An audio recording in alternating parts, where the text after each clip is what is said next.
We need to be honest about a Resident Evil 0 remake. It's a good thing. That game was good, and I'm tired of people saying it wasn't. Your kind doesn't seem to want me around, so... But with a potential remake around the corner, I want to cover 3 things that need to stay and 3 things that need to change.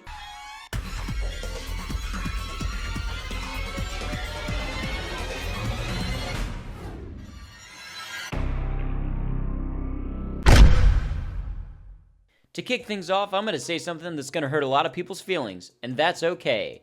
Resident Evil 0's drop mechanic was awesome. Here's the thing. That made the game feel so real for me as an 11-year-old kid having to go through this game figuring out what items to pick up, what items to drop, and where to drop them. And I never once disliked that system. It was a challenge, sure, but it was really no different than the real survival mode that Resident Evil 1 Remake gave us, and it actually had some additional conveniences that mode didn't. Unlike the boxes, you could just drop items anywhere, so if you had a full inventory and needed to pick something up, you could just drop something right there and continue to proceed with the game, especially if what you dropped wasn't something you really needed. Then, you could also drop things in areas that you knew you were going to have to come back through later, allowing you to plan that in your exploration of the different settings in the game. It's also important to remember that you had the inventories of 2 separate characters to work with instead of 1, further expanding what you actually had as far as inventory spaces went.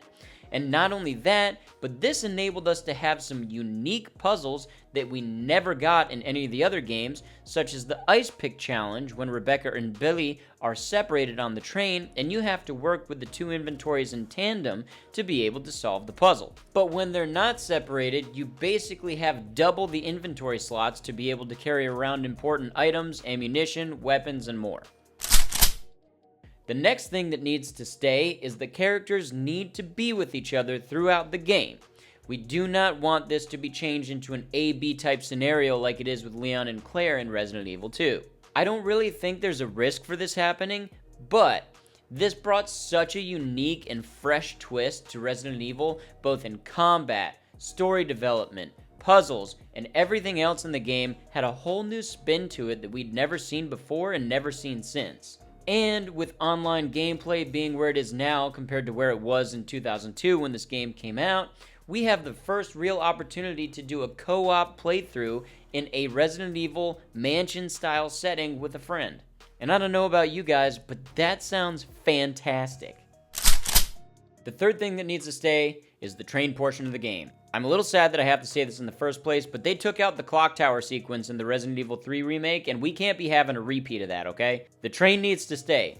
The narrow quarters with zombies on all sides of you, the top floor and bottom floor, the way that the shadows and the arms of the zombies swayed when you got the train moving, the ambiance, the effect, the function of that environment was so good. It's a perfect set for Resident Evil, and we need to keep that in the remake. Please don't do it like you did Resident Evil 3, or I will literally lose my mind. Now, before I move on to things that need to change, if you think there are other things that need to be added or things that need to change that I don't mention in this video, please let me know down in the comments so we can get a discussion going. I love hearing other people's thoughts on this stuff.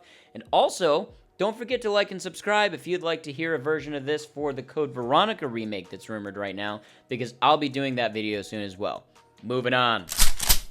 The first thing that needs to change in these games is the partner AI. For what it's worth, AI for games has changed a lot in not only the past few years, but in the 23 years that this game has been around. So I don't doubt that the AI is going to improve significantly, not only in its ammo usage, but how it approaches combat, as well as any potential use of healing items. The next thing that needs to change is the gas can system.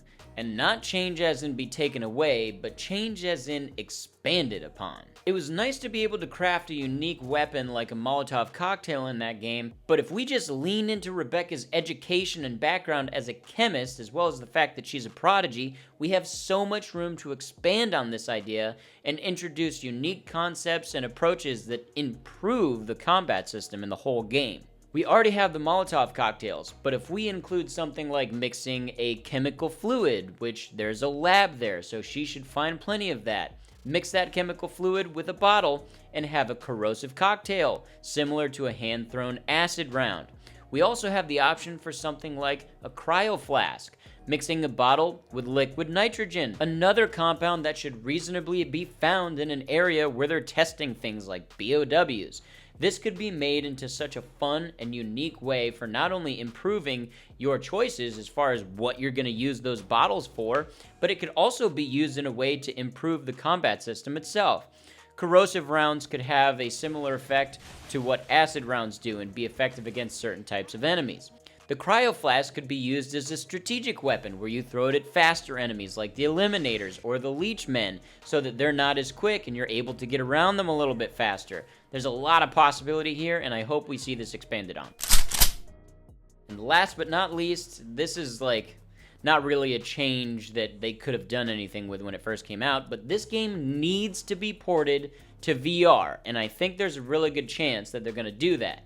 Here's why. Sony has foot the bill for the last 2 VR games from Resident Evil to be made in the first place, that being Resident Evil Village and Resident Evil 4. And this is gonna continue because lots of people have gone out and bought the PSVR 2 specifically for the purpose of being able to play those games, myself being one of them. And this is such a great matchup with the settings that we have available in Resident Evil 0.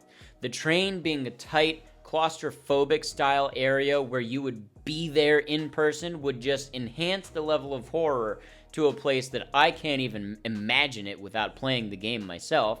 And then we have your standard mansion setting, which gives a good testing ground to see how that would translate to a Resident Evil 1 remake in VR. I don't know about you guys, but I'm excited for this game.